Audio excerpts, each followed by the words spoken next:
The sunlight burned mercilessly across the horizon as Pearson Larson stood knee-deep in the rushing waters of the Rio Grande, her heart pounding wildly against her ribcage. The flash flood had come without warning, sweeping her wagon downstream and leaving her stranded on a small, rocky outcrop that was rapidly disappearing beneath the rising waters. She could see her horse, poor Maple, struggling against the current before being carried away, its frightened whinnies fading into the roar of the water. At 22, Pearson had never imagined dying like this alone in the wilderness of New Mexico Territory, 1879, with no one to even mark her passing. "Help!" she screamed, though she knew it was futile. Her family's homestead outside Abiquiu was miles away, and this rarely traveled stretch of river was as lonely as a forgotten grave. The water surged higher, now reaching her waist, the powerful current threatening to sweep her slender frame away with each passing moment. Pearson gripped the jagged rock behind her, her fingers bleeding from the effort. Her honey-blonde hair had come loose from its pins, plastering against her face as she gasped for breath. The new life she had been determined to build in this harsh territory seemed like a foolish dream now. The trading supplies she'd gone to Santa Fe to purchase gone. The wagon her father had spent his last dollars on destroyed. And soon, she too would be claimed by the merciless river. That's when she saw him. A lone rider appeared on the ridge above the river, the setting sun silhouetting his broad-shouldered frame. Without hesitation, he spurred his horse forward, descending the steep bank toward the raging water. Pearson couldn't believe her eyes. Was this stranger truly going to attempt a rescue? It seemed impossible, suicidal even. "Stay there," his deep voice carried across the water. "Hold tight." Finn Donovan had been tracking a small band of cattle rustlers for 2 days when he heard the screams. The woman's voice had cut through the ambient sounds of the wilderness like a knife, and something in her desperate tone had compelled him to abandon his pursuit. As a bounty hunter who had spent the last 5 years drifting across the territories, he had learned to trust his instincts. Those instincts now told him someone was about to die if he didn't act fast. He reached the riverbank and assessed the situation in seconds. The blonde woman clung to a diminishing rock, the powerful current threatening to claim her at any moment. Most men would have deemed it too dangerous, a fool's errand to attempt a rescue in such conditions. But Finn had never been most men. "Steady, Storm," he murmured to his stallion, a powerful black Andalusian that had been his only constant companion through years of wandering. The horse's ears flicked back at his voice, understanding in its intelligent eyes. "We're going in." Without further hesitation, Finn guided Storm into the churning waters. The horse fought against the current, powerful legs working tirelessly as they made their way toward the stranded woman. Finn kept his eyes fixed on her, noting how her face shifted from despair to disbelief to fragile hope. "Take my hand," he called when they were close enough, extending his arm toward her while using his other hand to steady himself on Storm's back. Pearson hesitated only for a heartbeat before reaching out, her fingers closing around his wrist, just as the rock she'd been clinging to disappeared entirely beneath the water. With strength born of desperation, she allowed this stranger to pull her up behind him on his horse. "Hold on to me," Finn commanded, and Pearson wrapped her arms around his waist, pressing her face against his back as the powerful horse battled the current, swimming toward the safety of the opposite shore. The journey across seemed to last an eternity, each moment fraught with the possibility of failure. Storm struggled magnificently, his powerful body fighting against nature's fury. Finn spoke continuous words of encouragement to his faithful companion, one hand on the reins, the other gripping the woman's arm where it circled his waist. When they finally reached the bank, Storm hauled himself out of the water with tremendous effort, legs trembling as he carried his double burden to solid ground. Only when they were safely away from the raging waters did Finn dismount and help the woman down. "Are you hurt?" he asked, his voice gruff with concern as he steadied her. Pearson shook her head, water streaming from her sodden clothing and hair. "No, thank you, you saved my life." As she looked up at her rescuer for the first time, Pearson was struck by the intensity of his gaze. His eyes were a startling blue, set in a face weathered by sun and hardship. A scar ran along his jawline, disappearing into a short beard that did little to soften his rugged features. He wasn't conventionally handsome, but there was something compelling about him, a strength that went beyond the physical. "Finn Donovan," he offered simply, removing his hat to shake the water from it. "Pearson Larson," she replied, shivering now as the evening air cooled her wet clothes. "I can't believe you risked your life like that. Your horse is remarkable." Finn glanced at Storm, who stood nearby with heaving flanks, water dripping from his dark coat. "He's the best partner a man could ask for." A rare smile softened his features momentarily. "We should get you warm before night falls. There's a sheltered spot up ahead where we can make camp." As Finn turned to attend to his horse, checking the animal for any injuries from their ordeal, Pearson took a moment to gather herself. Her entire life had been upended in the span of an hour, supplies lost, wagon destroyed, plans ruined. Yet she was alive thanks to this stranger and his extraordinary horse.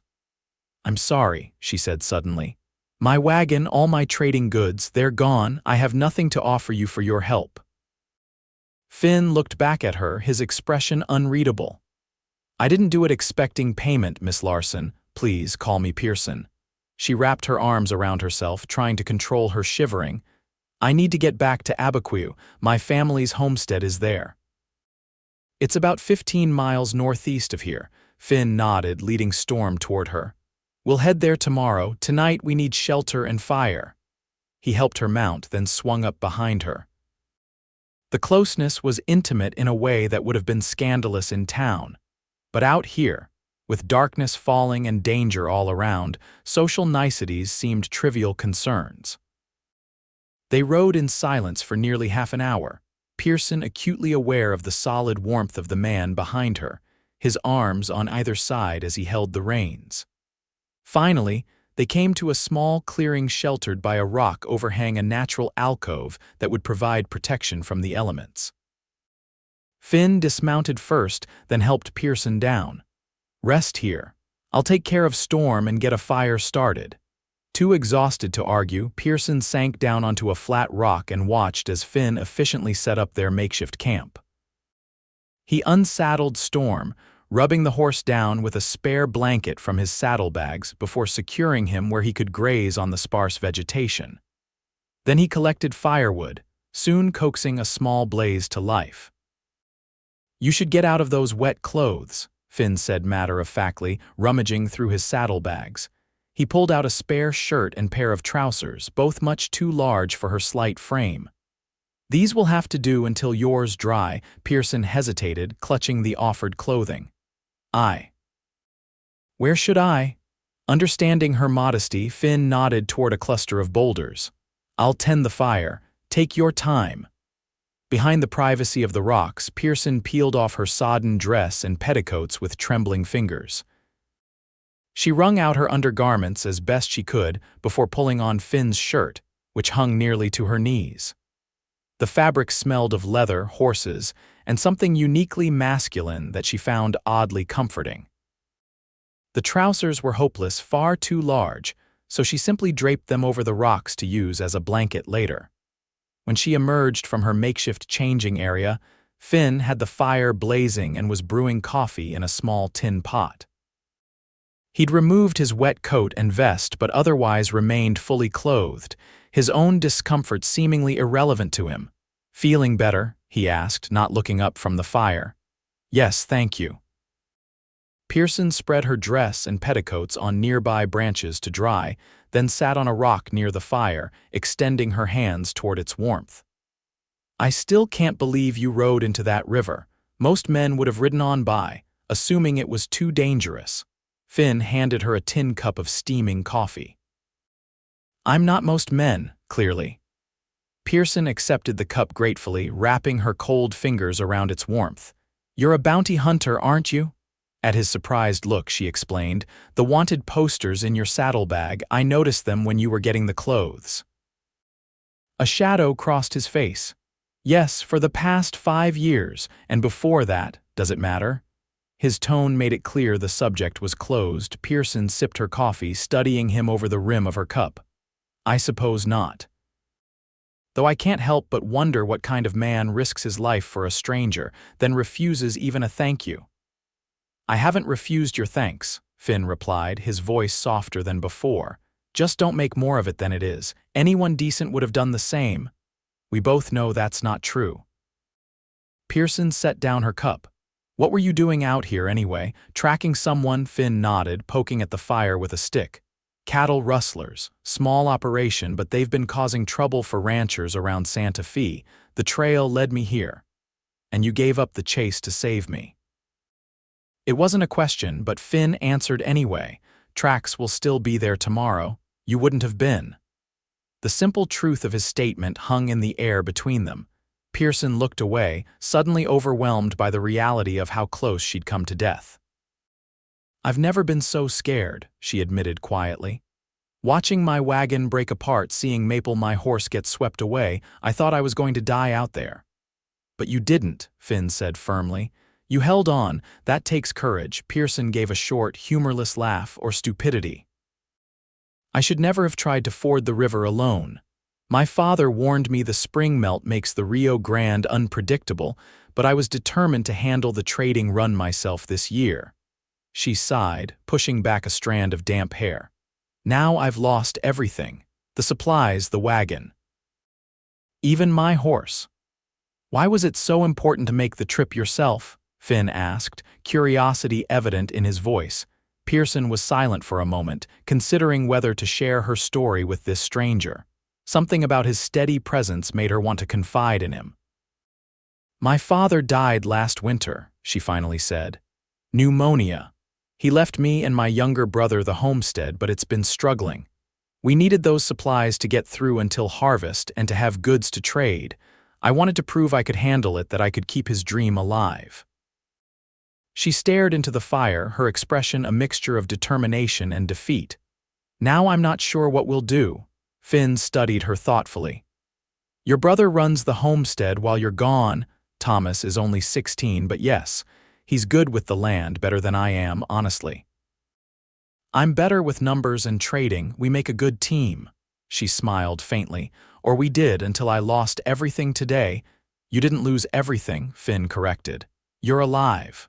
Where there's life, there's a way forward. Something in his tone made Pearson look up sharply, catching a glimpse of old pain in his eyes before he masked it again. You sound like you know something about starting over, she observed quietly. Finn didn't answer directly. Instead, he reached into his saddlebag and pulled out a package wrapped in oilskin. You should eat something. It's just jerky and hardtack, but it'll keep your strength up. Pearson accepted the food, recognizing his deflection but not pressing the issue. They ate in companionable silence, the crackling fire and the occasional snort from Storm the only sounds disturbing the night. After they'd finished eating, Finn spread his bedroll near the fire and insisted Pearson take it while he kept watch. You need rest more than I do, he said firmly when she protested. I'm used to sleeping rough. Too exhausted to argue further, Pearson settled onto the bedroll, pulling Finn's spare trousers over her for additional warmth. She watched through heavy-lidded eyes as he checked on Storm once more before taking up position against a boulder, his rifle across his knees. Thank you, Mr. Donovan, she murmured, sleep already tugging at her consciousness. Finn, he corrected quietly. Get some sleep, Pearson. As she drifted off, Pearson realized that despite everything she'd lost today, she felt strangely secure in the presence of this enigmatic rescuer. Her last conscious thought was of those intense blue eyes, and the moment when he'd extended his hand to her in the raging river, a lifeline when all hope seemed lost. Finn watched as Pearson's breathing deepened into sleep, her features softening in repose. Something uncomfortable stirred in his chest, an emotion he'd thought long buried. He'd spent 5 years keeping his distance from entanglements of any kind, focused solely on the next bounty, the next town, never staying anywhere long enough to form connections. Yet in the span of a few hours, this woman had somehow breached defenses he'd thought impenetrable. Her courage, her determination, the way she'd fought to survive against overwhelming odds, it resonated with something deep inside him. Foolishness, he muttered to himself, turning his gaze to the darkness beyond their small circle of firelight. He had a job to finish, rustlers to catch. Come morning, he would take her home to Abiquiu, then be on his way. Nothing would change, nothing could change. But as the night deepened around them, Finn couldn't help but wonder if perhaps something already had. Morning came with the gentle persistence of sunrise in the high desert, first a warming of the eastern sky, then a gradual illumination that painted the landscape in shades of gold and amber. Pearson awoke to the aroma of coffee and the quiet sounds of Finn moving around the camp. She sat up, disoriented for a moment before the events of the previous day came rushing back. The flood, the rescue, this stranger who had saved her life. "You're awake," Finn observed, handing her a cup of freshly brewed coffee. "How are you feeling?" Pearson accepted the cup gratefully. "Better than I have any right to, all things considered." She took a sip, savoring the bitter warmth. "Did you sleep at all?" "Enough." The shadows under his eyes suggested otherwise, but Pearson didn't challenge him. "Your clothes should be dry. We'll head out after you've eaten something." Pearson gathered her now dry garments and retreated behind the boulders to change. Finn's shirt had been surprisingly comfortable, but she was relieved to be back in her own clothing, even if her dress was wrinkled and stained from its river adventure.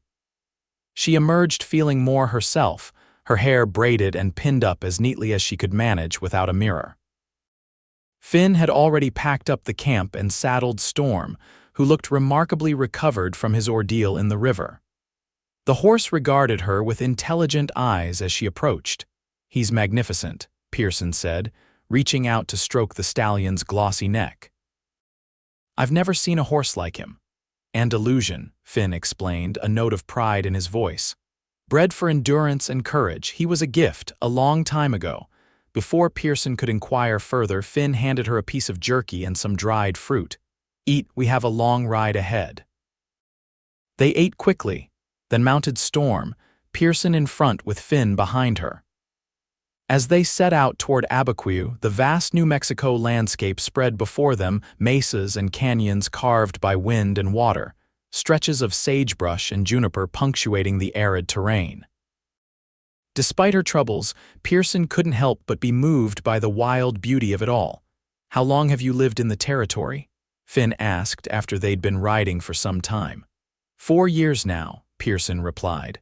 "My father brought us west from Missouri after my mother passed. He had dreams of building something that would last, something that belonged to us alone." She sighed. "The land is unforgiving, but there's something about it that gets under your skin." "I know what you mean," Finn said quietly. "I've traveled all over the territories, but there's something special about New Mexico, something ancient." They fell into conversation more easily than Pearson would have expected. Finn wasn't talkative by nature, but he listened intently when she spoke, asking thoughtful questions about her life in Abiquiu, her dreams for the homestead, her relationship with her brother. In turn, he shared small pieces of himself, his love of open spaces, his respect for the land, his knowledge of tracking and survival in the wilderness. What he didn't share was his past. Whenever Pearson's questions veered in that direction, he would skillfully redirect the conversation or fall silent altogether. She soon learned to avoid the topic, though her curiosity only grew with each evasion. Around midday, they stopped to rest Storm and share a meal of the last of Finn's provisions. They sat in the shade of a large juniper, watching as Storm grazed on the sparse vegetation. "When we reach Abiquiu, what will you do?" Pearson asked, breaking a comfortable silence. "Continue tracking the rustlers," Finn answered matter-of-factly. "They've got a 2-day lead now, but they were heading north last I saw, probably aiming to sell the cattle in Colorado." And after you catch them, Finn shrugged, collect the bounty, find the next job. Doesn't it ever get lonely? Always moving, never putting down roots. The question hung in the air between them, more personal than anything she'd asked before. For a moment, Pearson thought he wouldn't answer. Roots can be dangerous things, he finally said, his voice low. They hold you in place when sometimes you need to run. Or they keep you standing when the winds come to blow you away, Pearson countered gently. Finn's eyes met hers, something unreadable flickering in their depths. Perhaps, but not everyone deserves that kind of stability. Before she could respond, he stood abruptly. We should keep moving if we want to reach your homestead before nightfall. They continued their journey in silence, the easiness of their earlier conversation replaced by a tension Pearson couldn't quite define. She was acutely aware of Finn's presence behind her, the solid warmth of his chest against her back, the steady rhythm of his breathing, the careful way he held himself to maintain a respectful distance despite their physical proximity. By late afternoon, familiar landmarks began to appear. The distinctive mesa that marked the northern boundary of their property, the twisted old cottonwood that had somehow survived countless flash floods, the rocky outcropping where she and Thomas had built a fort as children. There, she said, pointing to a column of smoke rising in the distance. That's our place. Thomas must have the cook fire going. As they drew closer, the homestead came into view, a modest adobe house with a pitched roof, a barn and corral to one side, fields stretching behind it where early crops were beginning to show green against the brown earth. It wasn't grand by any means, but it represented everything her father had worked for, everything she was fighting to preserve. A figure emerged from the barn, shading his eyes against the setting sun. Even from a distance, Pearson could see the moment Thomas recognized her. He broke into a run, racing toward them with the boundless energy of youth. "Pearson," he shouted as they approached, "we've been worried sick. You should have been back yesterday." Finn halted Storm at the edge of the yard, helping Pearson dismount before swinging down himself. She was immediately engulfed in her brother's embrace, a crushing hug that spoke volumes about his concern. "What happened?" Thomas demanded, holding her at arm's length to examine her for injuries. "And who's this?" He cast a suspicious glance at Finn, who stood quietly beside Storm, one hand resting on the horse's neck. "This is Finn Donovan," Pearson explained. "He saved my life, Thomas. The river was flooding, I lost the wagon, all our supplies, even Maple." Her voice caught on the name of her faithful mare. "I would have drowned if Mr. Donovan hadn't come along when he did." Thomas's expression transformed instantly from suspicion to gratitude. He extended his hand to Finn. "Sir, I can't thank you enough. Pearson is all the family I have left." Finn accepted the handshake with a nod. "Your sister is brave. She held on when many would have given up." "Please, you must stay with us tonight," Thomas insisted. "It's the least we can do to repay you." Finn hesitated, glancing toward the northern horizon. "I'm tracking rustlers. I've already lost too much time." "At least stay for supper," Pearson urged. "You need a proper meal before you continue, and your horse deserves rest and good feed."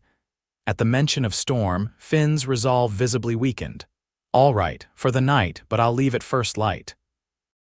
Thomas led the way to the barn, where Storm was unsaddled and given the best stall, complete with fresh hay and oats from their precious stores. Finn attended to his horse with methodical care, checking each hoof, brushing down his coat, ensuring he had clean water. "He means a lot to you," Pearson observed, watching from the barn doorway. "He's the only constant companion I've had these past 5 years," Finn replied, running a hand along Storm's powerful neck. "More loyal than any human I've known." "Not all humans betray that loyalty," she said quietly. Finn's hands stilled for a moment. "No, but enough do." Back at the house, Thomas had already stoked the fire and was preparing a simple but hearty meal of beans, cornbread, and smoked venison from their winter stores. The small adobe home was modestly furnished but meticulously clean, with handmade quilts adding color to the rustic furniture. Finn looked distinctly uncomfortable as he ducked through the doorway. his tall frame seeming too large for the domestic space. He removed his hat, revealing dark hair in need of a trim, and stood awkwardly until Pearson gestured him toward the table. "Please sit. Make yourself at home." During the meal, Thomas peppered Finn with questions about his work as a bounty hunter, his blue eyes wide with the admiration only a 16-year-old boy could muster for such a profession. Finn answered patiently, though he downplayed the dangers and hardships, emphasizing instead the importance of justice and keeping one's word. "Most men I bring in have broken a trust of some kind," he explained, breaking off a piece of cornbread. "Stolen what wasn't theirs, hurt people who depended on them. A man's only as good as his word." "Is that why you became a bounty hunter?" Thomas asked. "To uphold justice," a shadow crossed Finn's face. "Something like that." Sensing his discomfort, Pearson changed the subject. "Thomas, we need to figure out what to do about our supplies. Without that wagon and the goods." The conversation shifted to practical matters, how they would manage without the trading supplies Pearson had lost, whether they could afford to purchase another wagon, what they might sell to raise the necessary funds. Finn listened silently, his expression thoughtful. After the meal, Thomas excused himself to finish the evening chores, leaving Pearson and Finn alone at the table. An awkward silence fell between them, punctuated only by the crackle of the fire. "Your brother's a good kid," Finn finally said. "You've done well with him." "We've done well with each other," Pearson corrected. "After our father died, we had to lean on one another. Thomas grew up faster than any boy should have to." "Sometimes circumstances force that kind of growing up," Finn observed, his eyes distant. "It can make a person stronger if it doesn't break them first." Pearson studied him across the table, noting the lines around his eyes, the way he held himself always alert, always ready for trouble. "Is that what happened to you, Finn? Did circumstances force you to grow up too fast?" For a moment she thought she'd crossed a line. His expression closed off and he pushed back from the table as if to leave, but then he sighed, settling back into his chair. "My father was a rancher in Texas," he said, his voice low. "Had a decent spread, built it from nothing. Taught me everything I know about horses, about being a man of my word." He paused, staring into his coffee cup as if it held secrets. "When I was 20, he was killed by rustlers. I was away in Austin, courting a girl I thought I'd marry." "I'm sorry," Pearson said softly. "That must have been devastating." "It was, but what came after was worse." Finn's jaw tightened. "I tracked down the men who did it. There were 3 of them. I was young, angry. I wanted justice." "Did you find it?" "I found them." His voice had gone flat. "Brought them in alive, insisted on a proper trial, believed in the law back then." A bitter smile twisted his lips. "Turned out the judge was in their pocket, let them go without so much as a fine. One of them even had the gall to offer his condolences afterward, said it was a shame about my father, but sometimes a man had to make difficult choices." Pearson reached across the table impulsively, covering his hand with hers. "That's terrible, Finn." He looked at her hand on his, seeming surprised by the contact. "A week later, they burned my father's ranch to the ground, killed our foreman who'd stayed on to help me run the place, left a note saying I should have let sleeping dogs lie." "So you became a bounty hunter," Pearson said, understanding dawning. Finn nodded. "Took me 2 years to track them down again, one by one, made sure the evidence was ironclad this time, got them sent to Huntsville for life." He withdrew his hand from hers, wrapping it around his coffee cup instead. "By then, I'd developed a reputation, found I had a talent for tracking, for bringing in men who didn't want to be found, seemed as good a life as any." "And the girl in Austin?" Pearson asked gently. "The one you were courting, married a banker while I was hunting my father's killers." His tone was matter-of-fact, but Pearson sensed the old pain beneath the words. "Probably for the best. I wasn't the same man afterward." "And you've been alone ever since," she said, not a question but a statement of understanding. Finn met her gaze directly. "By choice. This life doesn't lend itself to attachments. Everyone needs someone, Finn, even bounty hunters." He smiled then, a genuine expression that transformed his face, softening the hard lines and making him look years younger. You sound like my mother. She used to say God didn't create men to walk alone. Your mother sounds like a wise woman. She was. The smile faded. Lost her to typhoid when I was 15, but she left her mark. Thomas's return interrupted their conversation. He burst through the door, excitement written across his features. Pearson, you won't believe it, Maple's back. She just came trotting up to the corral, saddle and all. What? Pearson rose to her feet, hope surging through her. Are you certain? Come see for yourself. They rushed outside to find the dun mare standing placidly in the corral, looking tired and somewhat bedraggled but miraculously alive. Pearson hurried to the fence, whistling softly.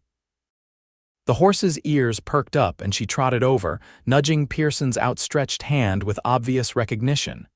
It's a miracle, Pearson breathed, tears welling in her eyes as she stroked the mare's velvet nose.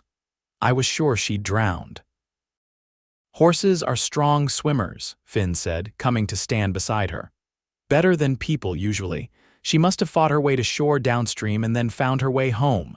Smart girl, Pearson murmured, pressing her forehead against Maple's. I should have had more faith in you. Later that evening, after Thomas had gone to bed, Pearson found Finn sitting on the porch, staring up at the star-filled sky.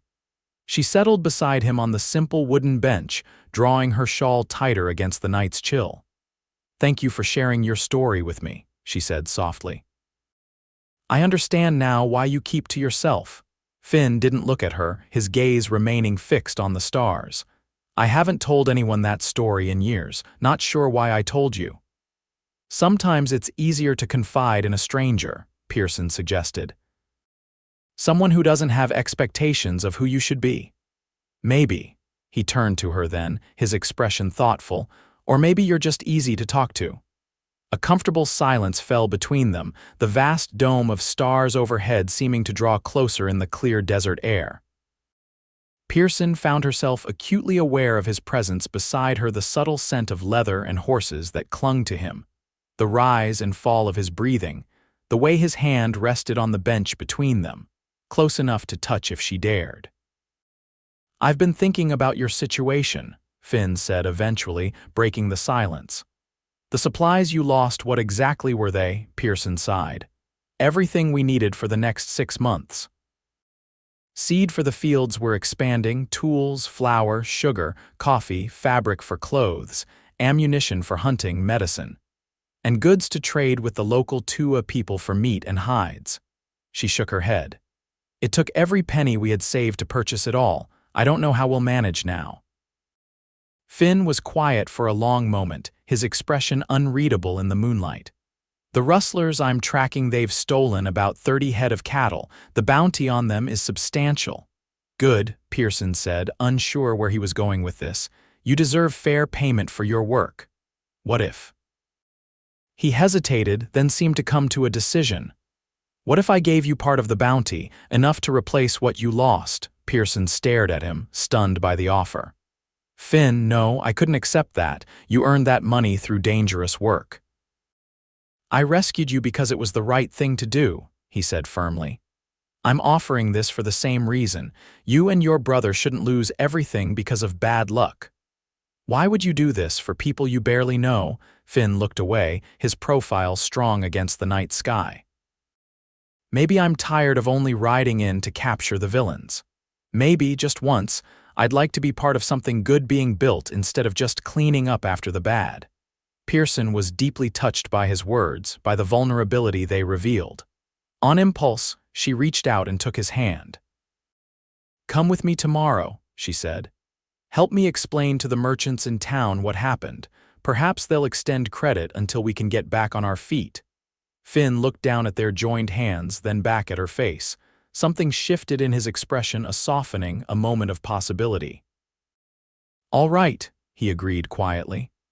I'll come with you to town, but after that, I need to pick up the rustler's trail.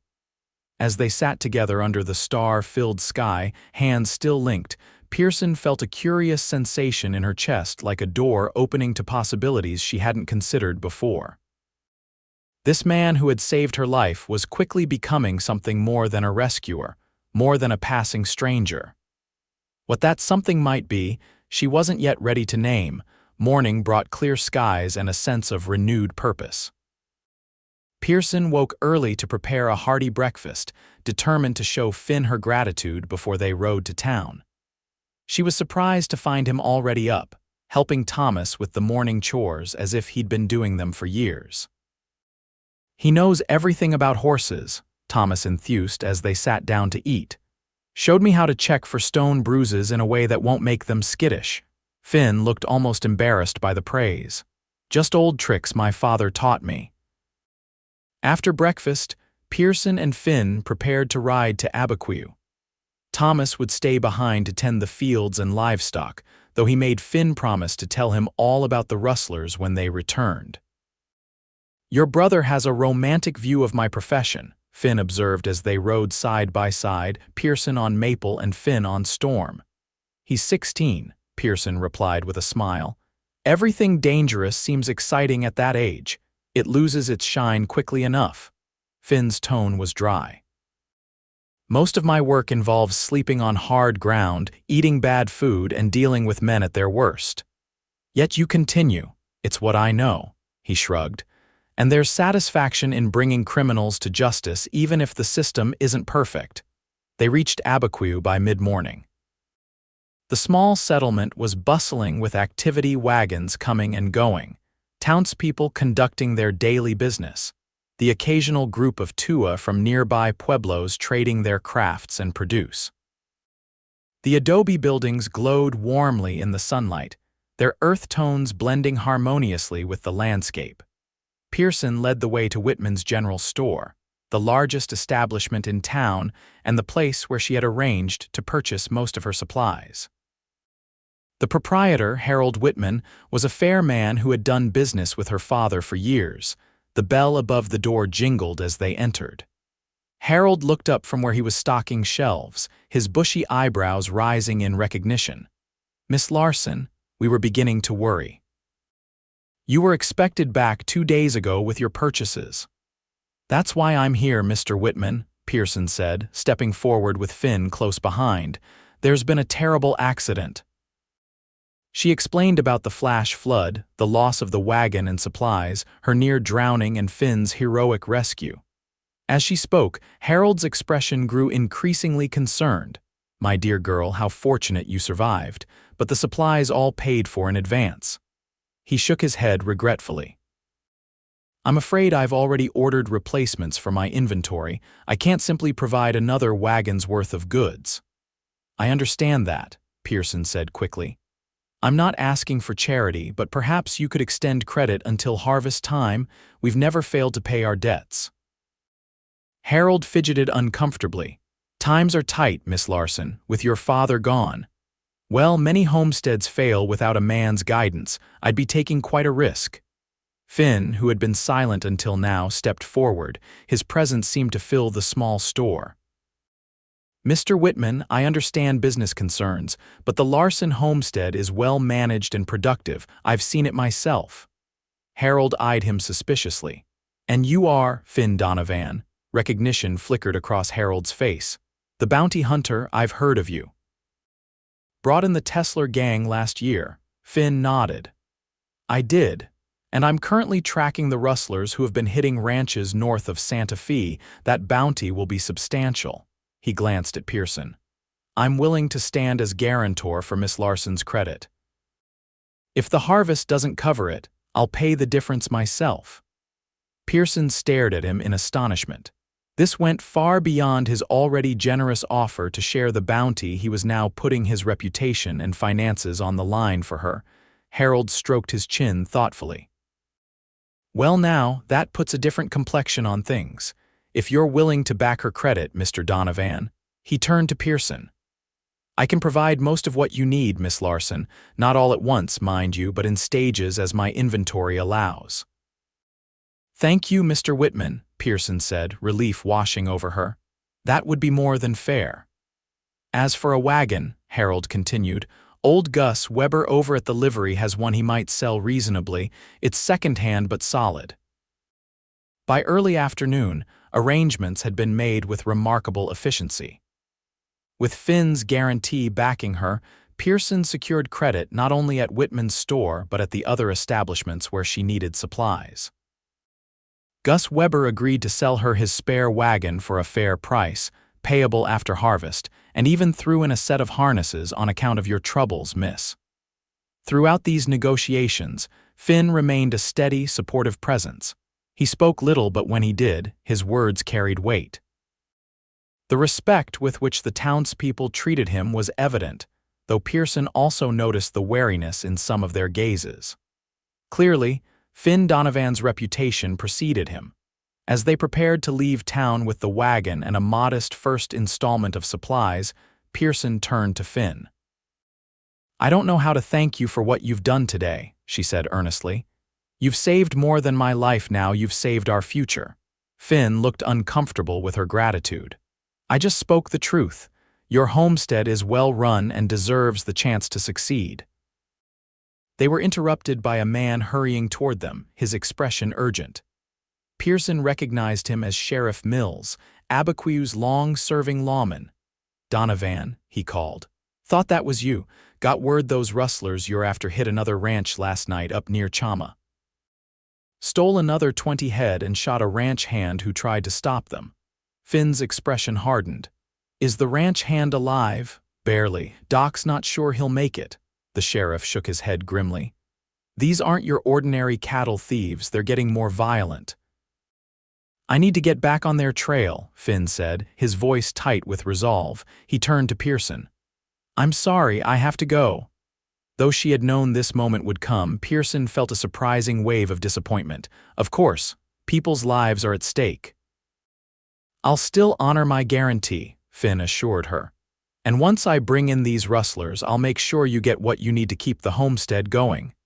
"That's not what I'm concerned about," Pearson said quietly. "Be careful, Finn, these men sound dangerous." Something flickered in his eyes, surprise, perhaps, at her concern for his safety rather than her financial situation. "I always am." The sheriff had already started back toward his office, but Finn lingered, seeming reluctant to leave despite the urgency of his mission. "Pearson, He hesitated, uncharacteristically uncertain. "I'm glad I was there, at the river." "So am I," she replied simply. Their gazes held for a long moment, conveying things neither was ready to put into words. Then Finn nodded once, strode to where Storm was hitched and swung into the saddle with fluid grace. "I'll return when I can," he said. It wasn't quite a promise, but it was more than Pearson had expected. "We'll be here," she answered. She watched as he rode away, his straight-backed figure gradually diminishing until he disappeared around a bend in the road. Only then did she allow herself to acknowledge the strange emptiness his departure created, as if something vital had gone with him. Something she hadn't realized she was missing, until it appeared in her life 2 days ago in the form of a man riding into a raging river to save her. With a sigh, Pearson turned to the task at hand, securing the last of today's supplies in the wagon and preparing for the journey home. Thomas would be eagerly awaiting news, and there was much work to be done at the homestead. Life didn't pause for confused feelings or unexpected connections. Yet as she drove the wagon out of Abiquiu, she couldn't help casting one last glance in the direction Finn had gone, wondering when or if she would see him again. Days turned into weeks with no word from Finn. Spring advanced across the New Mexico territory, bringing longer days and the promise of summer heat. At the Larson homestead, life settled into its seasonal rhythm: fields to tend, animals to care for, endless chores that required both Pearson's and Thomas's full attention. Thanks to the credit arrangements Finn had helped secure, they had managed to replace most of the lost supplies. The new wagon, while not as fine as the one that had been lost in the flood, served its purpose well. Slowly, the immediate crisis receded, though its effects would be felt until harvest time. Thomas often asked about Mr. Donovan, his youthful imagination clearly captivated by the bounty hunter and his dangerous pursuit of the rustlers. Pearson answered his questions as best she could, though she found herself wondering the same things. Had Finn caught the rustlers? Was he safe? Would he remember his promise to return? She tried not to dwell on these thoughts, focusing instead on the homestead's needs. But in quiet moments when the day's work was done, and Thomas had gone to bed, she would often find herself on the porch, gazing northward, remembering a pair of intense blue eyes and the feeling of absolute security she'd experienced in Finn's presence. It was during one such evening, nearly a month after Finn's departure, that Thomas came racing from the barn, excitement written across his features. "Rider coming," he announced. "Might be Mr. Donovan." Pearson's heart leaped traitorously, though she cautioned herself against hope. Many travelers passed by their homestead, and few had reason to stop. But as the rider drew closer, there was no mistaking the powerful black Andalusian or the straight-backed figure in the saddle. Finn had returned. Pearson stood, smoothing her apron self-consciously, aware of the flush rising to her cheeks. Thomas was already running to meet him, his enthusiasm unreserved. Finn dismounted as Thomas reached him, accepting the boy's enthusiastic greeting with a small smile that transformed his weathered features. As they walked toward the house, Pearson could see that Finn looked tired. There were new lines around his eyes, and he moved with the careful deliberation of a man nursing injuries. "You're hurt," she said as he approached, concern overriding her pleasure at seeing him. "Nothing serious," Finn dismissed, though the stiffness in his movements belied his words. "Just a few bruises." "Did you catch the rustlers?" Thomas demanded eagerly. "Was there a gunfight?" "Thomas," Pearson chided, though she too wanted to know the answer. "We got them," Finn confirmed. "All four. They're in the territorial prison now, awaiting trial." He didn't elaborate on the gunfight aspect, but the shadows in his eyes told Pearson enough. "You must be exhausted," she said. "Come inside, I'll fix you something to eat." Finn hesitated. "I should see to Storm first." "I'll take care of him," Thomas volunteered immediately. "I remember everything you showed me about cooling down a horse properly." After a moment's consideration, Finn nodded, handing the reins to Thomas. "Thank you, he's had a long ride." Inside the small adobe house, Pearson busied herself preparing a meal while Finn washed up at the basin. When he removed his coat, she caught sight of a bandage wrapped around his upper arm, partially hidden by his shirt sleeve. "You said you weren't badly hurt," she said accusingly. Finn glanced down at the bandage. "It's just a graze. The doctor in Santa Fe patched it up." "A bullet graze," Pearson clarified, setting down the plate she was holding with more force than necessary. "That's not nothing serious, Finn. In my line of work it is," he replied simply. "I've had worse." Pearson bit back further comment, recognizing the futility of arguing. Instead, she focused on preparing the best meal she could from their modest store's beef stew that had been simmering all day, fresh bread baked that morning, preserves from last year's harvest. As they ate, Finn gradually shared details of his pursuit. The rustlers had led him on a chase that ranged from Chama nearly to the Colorado border, through some of the territory's most rugged terrain. When he finally caught up to them, they had indeed resisted arrest, resulting in a violent confrontation that left one rustler dead and Finn wounded. "The ranch hand they shot pulled through," he added, clearly pleased by this fact. "And all the surviving rustlers are facing serious charges. They won't be troubling honest ranchers again." "And the bounty?" Pearson asked hesitantly, knowing how much her homestead's future depended on Finn's generosity. "Paid in full," Finn confirmed. "I've brought your share." He reached into his coat and withdrew an envelope, placing it on the table between them. "This should cover everything you lost, with some to spare." Pearson stared at the envelope, overwhelmed by what it represented: security for her and Thomas, the chance to not just survive but perhaps even prosper. "Finn, I don't know how to thank you." "You don't need to," he said firmly. "You would have done the same if our positions were reversed." Thomas returned from tending Storm, full of questions about the pursuit and capture of the rustlers. To Pearson's surprise, Finn indulged the boy's curiosity, though he downplayed the dangers and emphasized the importance of justice and protecting the community. As the evening progressed, Pearson noticed Finn growing increasingly fatigued, though he tried to hide it. Finally, she insisted he take her father's old room for the night. "You're in no condition to travel further today," she said when he protested. "The room has stood empty since father died." "It would please me to know it's being used." Too tired to argue, Finn acquiesced. Thomas showed him to the small bedroom while Pearson cleared away the supper dishes, her mind whirling with conflicting emotions. Relief at Finn's safe return, gratitude for his generosity. And something deeper, more unsettling, a growing awareness that this man had come to mean more to her than a benefactor or even a friend. Later, after Thomas had gone to bed, Pearson found herself unable to sleep.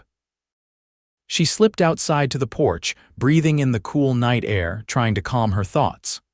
The stars blazed overhead, impossibly bright in the clear desert sky, while coyotes called to one another in the distance. "Can't sleep." She turned to find Finn standing in the doorway, his tall frame silhouetted against the soft light from inside. He had removed his boots but was otherwise fully dressed, as if reluctant to allow himself true rest even now. "Too much on my mind," Pearson admitted as he joined her at the porch railing. "What about you? You should be resting." "Not used to sleeping in a real bed anymore," he said with a slight smile. "Makes me restless." They stood side by side, gazing out at the silver-washed landscape. The silence between them was comfortable, yet charged with unspoken awareness. "What will you do now?" Pearson finally asked, voicing the question that had been foremost in her mind. Now that the rustlers are caught, Finn didn't answer immediately. When he did, his voice was thoughtful. "There's always another bounty, another criminal to track. Is that what you want, to keep wandering, never putting down roots?" He turned to look at her, his expression serious in the moonlight. "I haven't wanted anything else for a long time, until recently." Pearson's heart quickened at his words, at the implication behind them. "What changed?" "I rode into a river," Finn said softly, "to save a woman I didn't know, didn't expect it would change anything, just did what needed doing. And now I find myself thinking about things I haven't considered in years, a home, a place to belong." His gaze held her steadily. "Someone to come back to." Pearson's breath caught in her throat. "Finn." "I'm not good at this," he confessed, running a hand through his hair in a rare gesture of uncertainty. "At talking about feelings. Been alone too long, I suppose." "You're doing fine," she encouraged gently. He smiled then, a genuine expression that transformed his features. "The day I met you, when I rode Storm into that river, something happened, something I wasn't expecting." "What was that?" "My horse swam across, carrying us both to safety, but I think my heart stayed behind, with you." He looked almost surprised at his own words, as if they had emerged without his conscious direction. Pearson felt warmth spread through her chest, a happiness so intense it was almost painful. Impulsively, she reached for his hand, twining her fingers with his. "Then maybe you should stay," she suggested softly, "to see if you can get it back." Finn's fingers tightened around hers.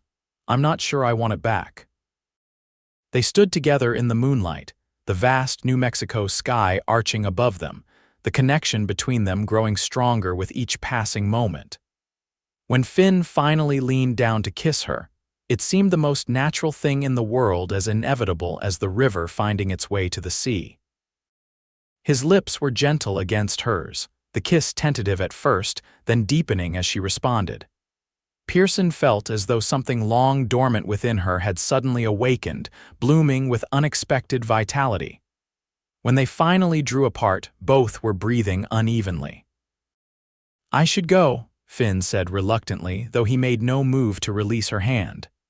"This isn't proper." "Proper is overrated," Pearson replied with unexpected boldness. "But you're right. Thomas would have questions if he found us like this." Finn touched her cheek gently, his calloused fingers surprisingly tender. "I've been thinking. The homestead could use an extra pair of hands if you and Thomas were agreeable.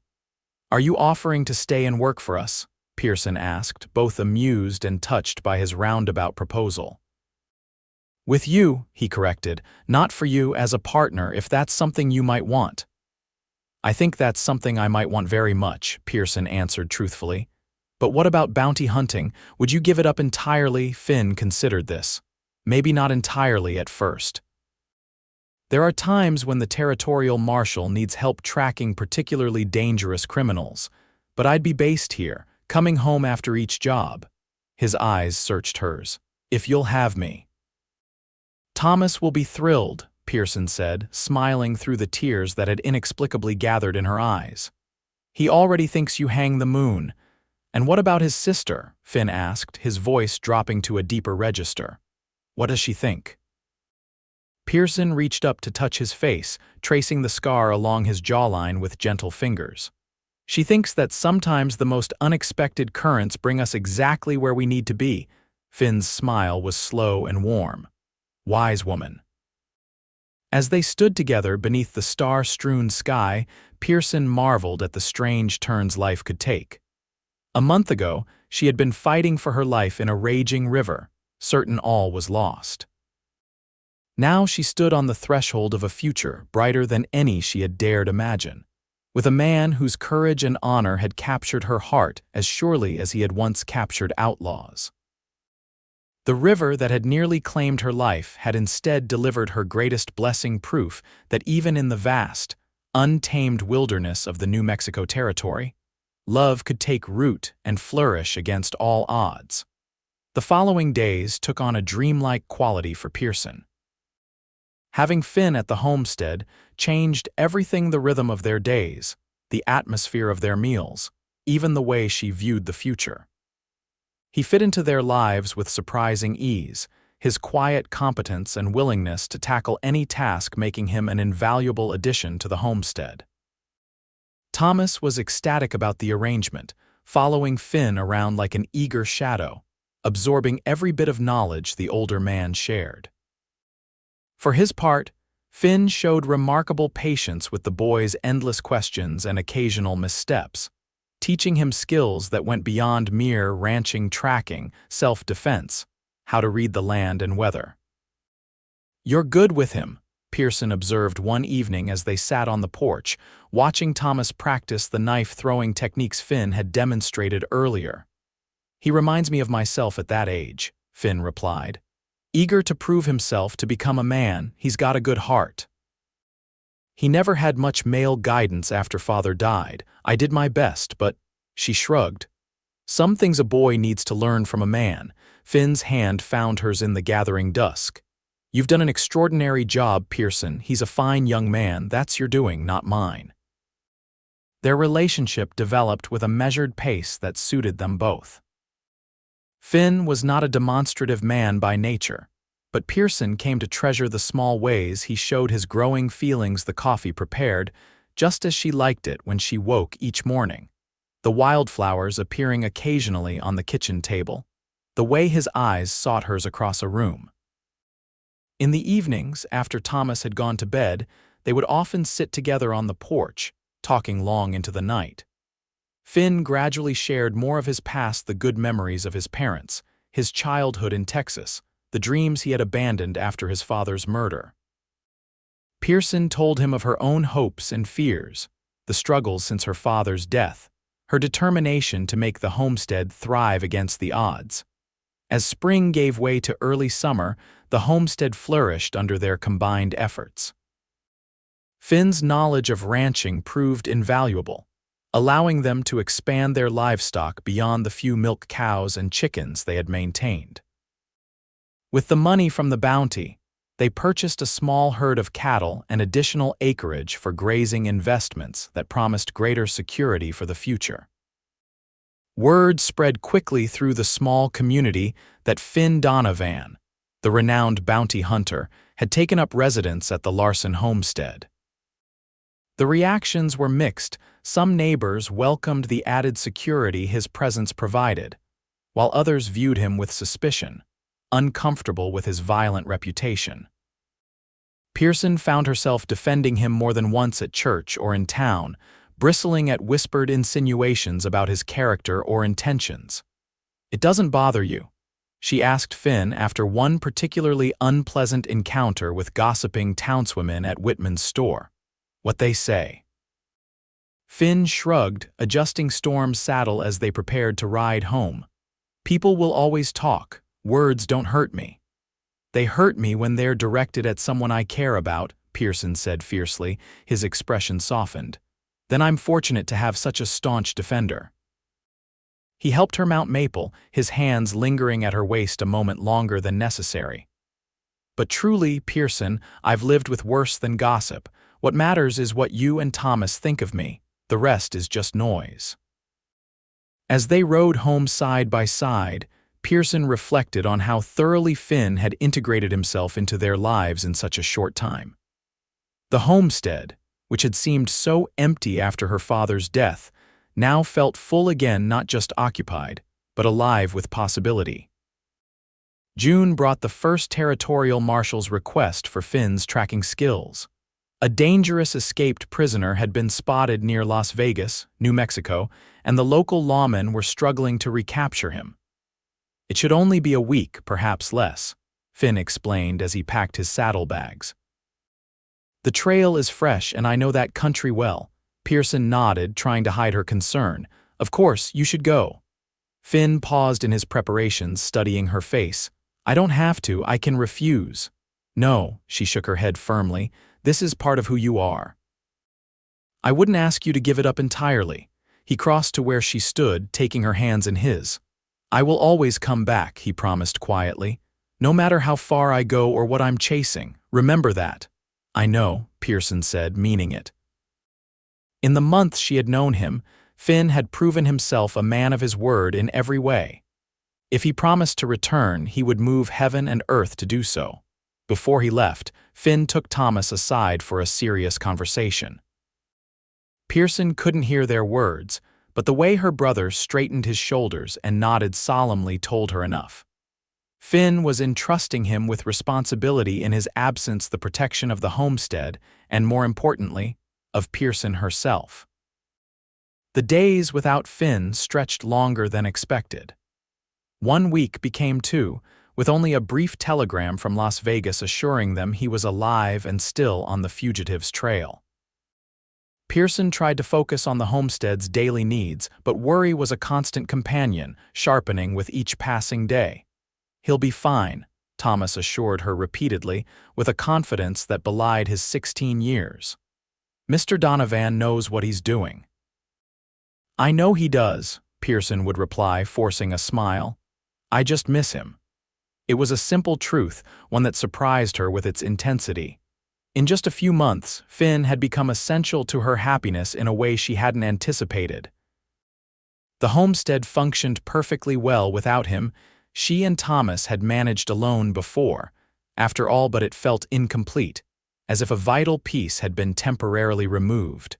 Finally, nearly 3 weeks after his departure, Pearson spotted a familiar figure approaching along the road from town. Finn rode tall in the saddle despite obvious fatigue, Storm moving at a steady pace beneath him. Relief washed over her in a powerful wave, followed immediately by joy. Thomas heard her exclamation and came running from the barn, whooping with excitement when he saw who was coming. They both hurried to meet Finn, propriety forgotten in the happiness of his return. Finn dismounted slowly, his movements stiff from long days in the saddle. He looked thinner, his face more weathered than when he'd left, but his eyes lit up at the sight of them. "Told you I'd come back," he said simply. Thomas bombarded him with questions about the pursuit and capture as they walked toward the house, eager for every detail of the adventure. Finn answered patiently, though Pearson could see the exhaustion etched in his features. Later, after Thomas had finally run out of questions and gone to finish his chores, Pearson and Finn had a moment alone in the kitchen. Without a word, she stepped into his embrace, resting her head against his chest, listening to the steady beat of his heart. "I missed you," she murmured. His arms tightened around her. "I missed you too, more than I expected." She looked up at him, noting the new lines around his eyes, the healing cut across his cheekbone. Was it very dangerous? No more than usual, he answered, which wasn't precisely reassuring. He's back in prison now, where he belongs. That's what matters. No, Pearson corrected gently. What matters is that you're home safe. Home. The word hung between them, weighted with meaning. This was no longer just the Larson homestead where Finn happened to stay. It had become his home, to the place where he belonged, where he was welcomed and needed and loved. That night, after supper, Finn asked Pearson to walk with him. They strolled away from the house, toward the small rise where her father was buried in a plot marked by a simple wooden cross. The setting sun bathed everything in golden light, turning the landscape into a painting of amber and shadow. "I've been thinking a lot," Finn said as they reached the crest of the rise. "About the future, about what I want." Pearson felt her heart quicken. "And what conclusions have you reached?" He turned to face her, taking both her hands in his. "That I want a life with you and Thomas, here on this land." His voice was steady, his gaze unwavering. "That I want to build something that lasts, something good, if you'll have me." "Are you asking to court me properly, Finn Donovan?" Pearson asked, though she already knew the answer. "I'm asking to marry you," he replied directly. "I'm not a man for long courtships or uncertain intentions. I know what I want, and it's you. It's this life we've started building together." Joy bubbled up within her, as bright and unexpected as a spring in the desert. "Yes," she said simply. "Yes, I'll marry you." The smile that spread across Finn's face transformed his usually serious features. He pulled her into his arms, lifting her off her feet in an uncharacteristic display of exuberance before setting her down and kissing her thoroughly. When they finally broke apart, both breathless, Finn rested his forehead against hers. "I never expected this," he confessed quietly. "After everything that happened in Texas, I thought that part of my life was over. I never thought I'd want a home again, a family.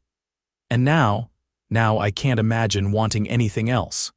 He brushed a strand of hair from her face with gentle fingers. "You've given me back something I thought was lost forever, Pearson. A reason to stop running, a place to belong." As they stood together on the hilltop, the last rays of sunlight gilding the landscape around them, Pearson felt a sense of rightness that transcended words. Their journey had begun with a desperate rescue in a raging river, but it had led to something far more precious, a love that promised to weather whatever storms life might bring, as steadfast and enduring as the land itself. The wedding took place on a perfect autumn day, when the cottonwoods along the river had turned to gold, and the air held the first crisp hint of the coming winter. It was a simple ceremony in Abiquiu's small church, attended by neighbors, friends, and even a few lawmen who had worked with Finn over the years. Pearson wore her mother's wedding dress, carefully altered to fit her slender frame. Thomas, standing proud as Finn's best man, looked almost grown up in his new suit, purchased specifically for the occasion. And Finn, cleaned up and dressed in a formal suit that clearly made him uncomfortable, had never looked more handsome to Pearson's eyes. "I take this woman to be my lawfully wedded wife," he said, his deep voice steady as he repeated the vows. "To have and to hold from this day forward, for better, for worse, for richer, for poorer, in sickness and in health, to love and to cherish, till death do us part." As they exchanged rings, simple gold bands that represented so much more than metal, Pearson marveled at the journey that had brought them to this moment. From strangers thrown together by circumstance to partners in life, their story had unfolded in ways neither could have predicted. The celebration afterward was joyous, with food and music and dancing that lasted well into the evening. Even those who had once gossiped about Finn's presence at the Larson homestead seemed won over by the obvious happiness of the bride and groom. "Never seen Donovan smile so much," Sheriff Mills observed to Thomas as they watched the newlyweds dance. "Your sister's good for him." "They're good for each other," Thomas replied with surprising wisdom, "and for the homestead. We're going to make something special there." When they finally returned home, the three of them now officially a family, Pearson felt a sense of completion that went beyond the day's festivities. The homestead had been transformed in preparation for the wedding, freshly whitewashed, repaired, improved in 100 small ways that spoke of permanence and care. Finn had insisted on carrying her across the threshold, an old-fashioned gesture that made her laugh with delight. Thomas tactfully retired to his room early, leaving the newlyweds to their privacy in the main part of the house. Later, as they lay together in what was now their bedroom, Pearson traced lazy patterns on Finn's chest, marveling at the turn her life had taken. "Happy?" he asked, his voice a rumble beneath her ear. "Completely," she assured him.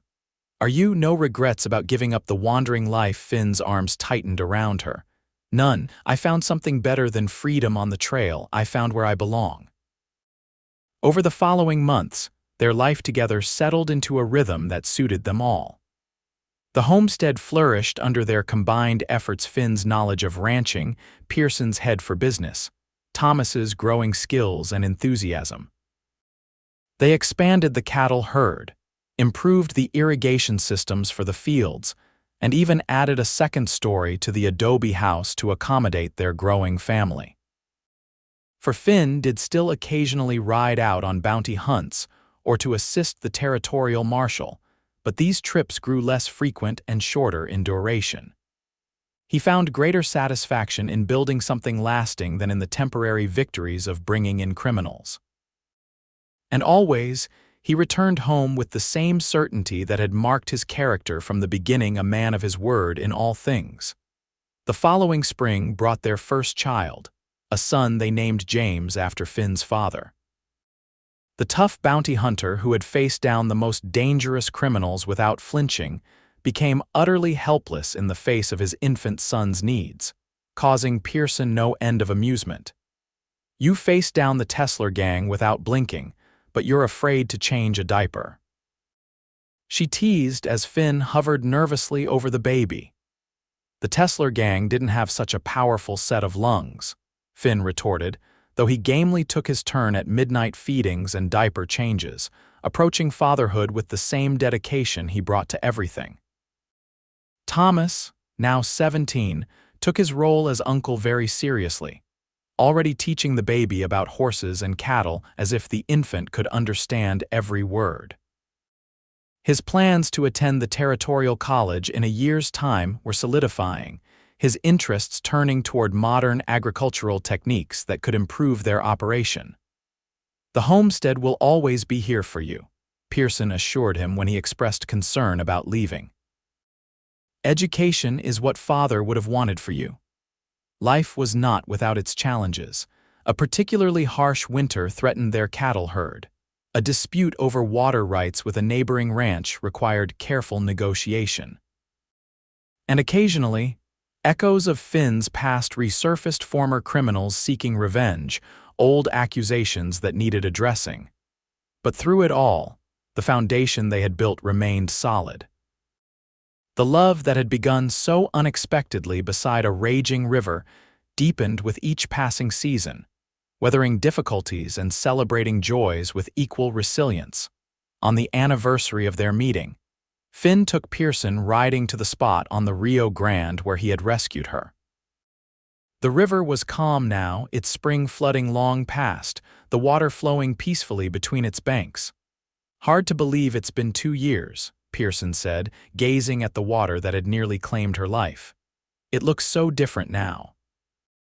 "Rivers change," Finn observed, standing beside her with little James secured in a carrier on his chest. "But some things don't." Pearson looked up at him, at the face that had become as familiar to her as her own reflection. The weathered lines, the watchful blue eyes, the scar along his jawline, all beloved features of the man who had become her husband, her partner, the father of her child. "What doesn't change?" she asked. Finn's arm came around her shoulders, drawing her close against his side. "The way I feel when I look at you. It's the same as that first moment when you reached for my hand in the middle of the flood, like everything important in the world was right there, within reach." Pearson leaned into his embrace, her heart full to bursting with love for this man and the life they had created together. Who would have thought that nearly drowning would turn out to be the best thing that ever happened to me? Finn's laugh was low and warm. I prefer to think it was meeting me that was the best thing. That too, she conceded with a smile, rising on tiptoe to kiss him. As they stood together beside the river that had brought them together, their son sleeping peacefully between them, Pearson reflected on the strange paths that life could take. What had seemed like disaster, the flood, the loss of her supplies, the near drowning had instead been the catalyst for her greatest happiness. A cowboy had ridden into a river to save her. His horse had swum them to safety. But his heart had stayed behind, finding its true home in the most unexpected of places with a woman who had been fighting her own battles against the currents of life, who had reached out and taken his hand when it mattered most. And in that connection, that moment of trust and courage, they had both found something worth far more than gold, a love as vast as the New Mexico sky, as enduring as the ancient land beneath their feet, and as life-giving as the river that had brought them together. Epilogue: 10 years later, the Donovan Larson homestead had grown into one of the most prosperous ranches in the territory. What had once been a modest adobe dwelling was now a comfortable ranch house surrounded by well-tended fields, substantial herds of cattle, and outbuildings that spoke of prosperity earned through years of hard work. Finn stood on the porch, watching as Pearson instructed their children in the garden: 8-year-old James, 6-year-old Sarah, and 3-year-old Michael, all working with varying degrees of enthusiasm to help their mother with the vegetables. The sight never failed to fill his chest with a contentment he had once thought beyond his reach. Thomas, now 27 and recently married himself, had built a smaller house on the property after completing his education. His agricultural innovations had transformed the ranch's productivity, and his young wife, Clara, was expecting their first child, another generation to carry on what had become a family legacy. Finn's days as a bounty hunter were long behind him, though he occasionally still assisted the local sheriff when particularly difficult tracking was required. His reputation had evolved from feared manhunter to respected rancher and family man, a transformation that amused the few who remembered the solitary, grim-faced rider he had once been. The territorial marshal had offered him an official position several times, but Finn had always declined. His priorities had shifted irrevocably the day he had ridden storm into a raging river to save a woman he didn't know, a decision that had altered the course of his life in ways he could never have imagined. Pearson looked up from the garden, catching his eye across the yard. 10 years of marriage had only deepened her beauty in Finn's eyes, the laugh lines at the corners of her eyes, the occasional strand of silver in her honey blonde hair, the confident grace with which she moved. She smiled at him, that same smile that had first captivated him, and his heart responded as it always did, with a surge of gratitude for the life they had built together. Later that evening, after the children had been put to bed with stories and kisses, Finn and Pearson sat together on the porch swing, a nightly ritual they had maintained through the years. The vast New Mexico sky spread above them, stars blazing with impossible brightness in the clear desert air. "Thomas and Clara's baby will be here before we know it," Pearson said, nestled comfortably against Finn's side. "Can you believe we're going to be grandparents? Makes me feel old," Finn admitted with a chuckle. At 43, his dark hair was now liberally streaked with gray, and the lines in his face had deepened, but he remained as strong and capable as ever. "Distinguished, not old," Pearson corrected, patting his knee. "Besides, you still ride better than men half your age." "Flattery will get you everywhere, Mrs. Donovan," he teased, dropping a kiss on the top of her head. They fell into comfortable silence, rocking gently in the swing, listening to the night sounds of the ranch, the distant lowing of cattle, the occasional nickering of horses in the corral, the soft hooting of an owl hunting in the fields. "Do you ever think about that day?" Pearson asked suddenly. "When you found me in the river?" "Often," Finn replied honestly. Hard not to, considering where it led us. She tilted her head to look up at him. Do you remember what you told me later about your horse swimming across but your heart staying behind? I remember. Finn smiled at the memory. Not my most eloquent moment, but I meant it. It was perfect, Pearson assured him. And true, I think. Some things are just meant to be, even if they begin in the most unlikely circumstances. Finn's arm tightened around her shoulders. I rode into that river expecting nothing more than to save a stranger in trouble. Instead, I found the rest of my life. As they sat together beneath the stars, surrounded by the home and family they had built from that chance encounter, Finn reflected on the mysterious workings of fate. He had spent years running from his past, seeking justice, but finding only temporary satisfaction in bringing criminals to account. It had taken a desperate rescue, a woman's courage, and a boy's faith to show him a different path, one that led not to more wandering but to the place where he truly belonged. The river that had nearly claimed Pearson's life had instead delivered them both to something precious beyond measure, a love that had weathered every storm, a family bound by more than blood, a legacy that would endure long after they were gone. A cowboy had ridden into a river. His horse had swum. His heart had stayed behind, and in that moment, two lives had changed forever, proving that sometimes the most powerful currents are not those that threaten to sweep us away, but those that finally, irrevocably, bring us home.